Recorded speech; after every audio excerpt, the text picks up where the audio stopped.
There's a number of different ways that people like to scrape off the old gaskets. They can start with a scraper, taking off the thicker material like that, just slowly working it and being careful not to gouge into the metal surface. And then switch to a razor blade to kind of get down to that finer, to scrape that finer material off, being very careful not to scratch the head surface. Another tool that people use are these roll-lock bristle discs. You have to be very careful with these though, because if you linger in any area, you can dig into the machine surface and make it uneven. So sometimes what I like to do is just quickly take off the thicker material with one of these. Just start taking off the thicker material and not lingering anywhere. Just moving quickly with it. Some people don't like these, some people do like these. There's a lot of people who've had success over the years with these. But you just have to be careful because your goal isn't to completely polish it, but to have a flat surface at the end. Because if you sit there and work it just trying to polish it, you might actually dig in and not have a flat surface anymore. So what I'm going to do is just clean the high stuff off real quick and then be done with this. Then scrape anything I can more off with this guy right here. Just continue scraping it. And then just try and finish it with my razor to get a nice smooth surface. And then I'm going to go back with a block and a straight edge and just do some real light sanding, just real light high grit sanding on it just to make sure everything's good and flat. And then I'm going to check it with my straight edge to make sure I didn't leave any low spots. So I'm going to be careful and start working my way and cleaning the surface up. So we'll get to that.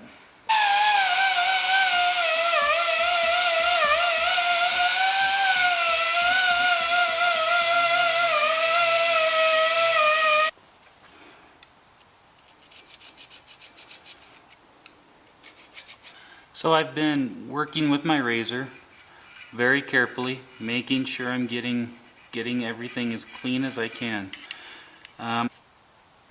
So I did not spend much time at all with that roll-lock bristle disc.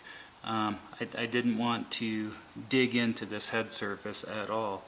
I'm getting it pretty good. You know, you can. I don't want to sit there with that bristle disc and then just till all this black is gone. I mean, because if you do that, if you just polish it and dig in there, like some of this stuff can actually become kind of part of the surface, if you will. And I just want to make sure it's as flat as possible. So if I sit there with that bristle disc and sit there and just polish it, I risk the chance of making this lower, making it a lower surface than. And so just being very careful not to scratch this surface at all. And so try and get it as clean as I can, but it's there's going to be places where it looks like there's a little bit of material left, but that's just kind of into the surface.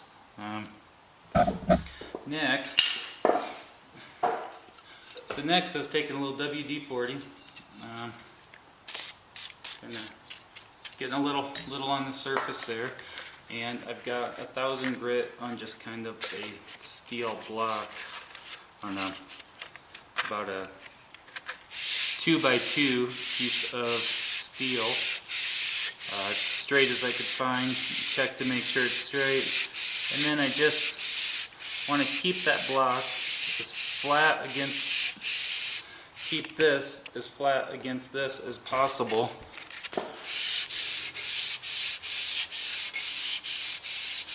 And just lightly sand it. I'm not putting much pressure on this at all. So I've got a brand new straight edge, and I want to go around and just check everything with my feeler gauge at 2/1000 inch and see if there's anywhere that I have gaps on this block surface, and just see, because there's some areas where it looks like there's some gasket material left, but it's actually, that's not raised up.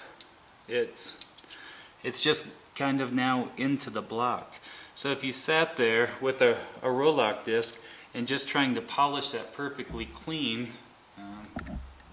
right here for example, if you were trying to polish that perfectly clean, you would just actually take it below the surface. You would dig right into that. And so that's why it's important not to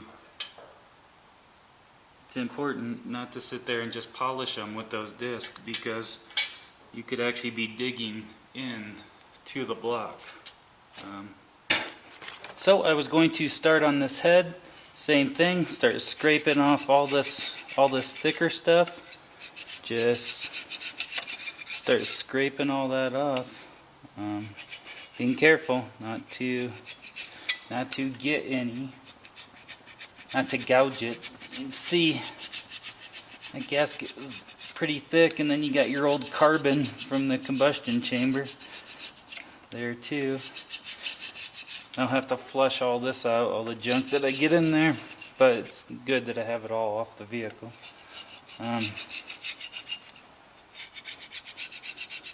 I'm going to scrape all this off, scrape all the thicker stuff, and then I'll probably go hit it with the bristle disc, being careful not to gouge or linger around in any areas, and then just clean it all up, and then finish it with my razor blade, and then do kind of a wet sand across it just to smooth it all out, and then double check it with the straight edge.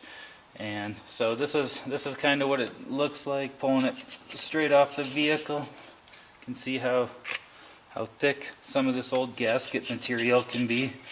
It can be pretty thick.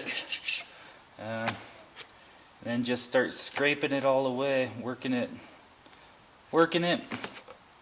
clean it, get it down to a nice bare surface, and then I gotta clean the rest of the head up good, because this one, these heads also had a lot of junk in them. So that's what I'm going to work on right now. Just start chipping away on.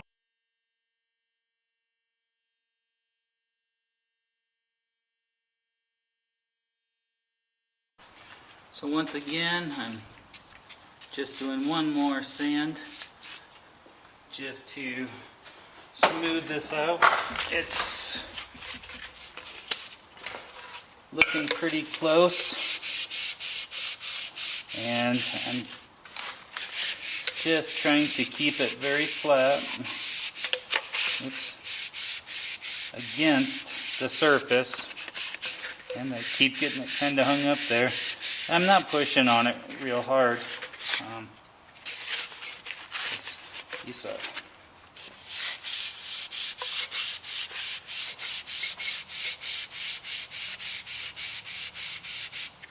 I didn't probably pick the best piece of metal for this, but I just got to be careful. So I've got a little bit of a mess going on right now. I usually like to keep things cleaner than this, but I've got my one head there that I've been working on getting there cleaned up. Got the pistons here. I've got pistons are all right. I've got some new rings and such on the way. One of these nights I'm going to work on cleaning all the old carbon and stuff off there.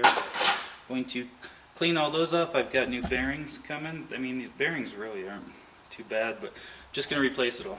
Same with the crank. One of these nights I'm going to polish this and try and get like a mirror finish on these. Just do a home polish job. So I'll do a video just on that. I'm polishing all of this, and I got my other head here that I've been working on cleaning, getting that all ready. Then I've got all of my lifters, the hydraulic lifters, rockers, and push rods. One thing that's interesting, how one set of push rods is considerably lighter than the other set. I noticed that when I first took it apart, and I'm like, how did that happen? What's going on here? Like, why was one set darker than the other? And this cam, this kind of damage on the cam, that's why I dug into this deeper. I wasn't going to take this motor apart originally. I was just going to just run this motor. I had no plans, and once I kind of looked at the cam and saw the damage to there, I'm like, I'll start taking apart a little bit more. Some of these lifters have scratches and stuff on the end. I don't know if that'll focus. Anyway, right here you can see there's galling on that guy. I got a new cam, all new lifters. I'm going to clean these push rods up a bit, try to clean those up. So, why is one side darker than the other side? I have one theory on that, and I will go right here. This is the head gasket. If you look closely, right there, that's a hole. These are supposed to be holes for the coolant to pass through, and there is almost no hole left there, and that one just has one. So 2 of the holes are completely rusted over. One barely has any. So the coolant couldn't fully pass through this head, and I think that it was getting too hot on one side. The other side looked okay, but one side appeared to be getting a lot hotter than the other side. So that's my steps moving forward. Polish that crank. I've got new crank bearings, new cam bearings, everything coming.